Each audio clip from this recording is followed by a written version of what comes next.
Makikipagtulungan daw sa investigasyon ng developer na itinatayong condominium sa Maynila kung saan may nahulog na crane lift, isang sugatan sa insidente. Saksi si Von Aquino. Bumagsak sa kalsada ang crane lift ng isang itinatayong condominium sa Florentino Torres Street, Santa Cruz, Maynila alas 3 ng hapon.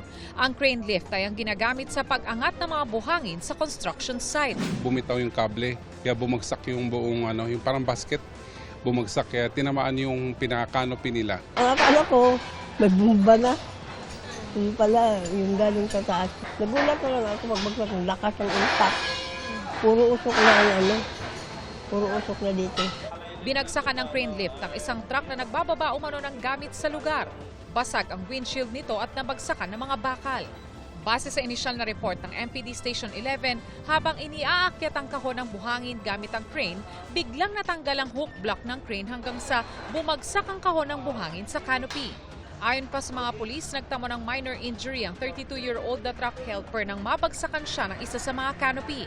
Bumigay din at humambalang sa kalsada ang istrukturang may netting para maprotektahan ang mga pedestrian at mga motorista mula sa mga debris ng construction.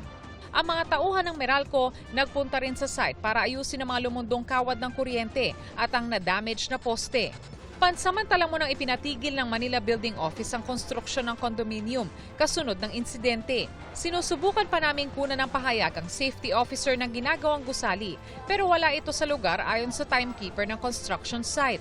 Patuloy pang isinasagawang investigasyon ng mga otoridad at sa ngayon, nasa kustodiya ng MPD Station 11 ang crane operator ng construction site.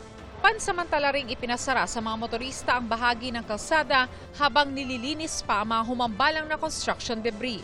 Ako si Von Aquino, ang inyong saksi. Sa isa pong statement, sinabi ng Ongpin Tower na nakalabas na ng pagamutan ng isa nilang tauhan na bahagya na sugatan dahil sa insidente. Tiniyak ng kumpanya at contractor nito na makikipagtulungan sila sa mga otoridad. Prioridad daw nila ang kaligtasan ng publiko at kanilang mga tauhan.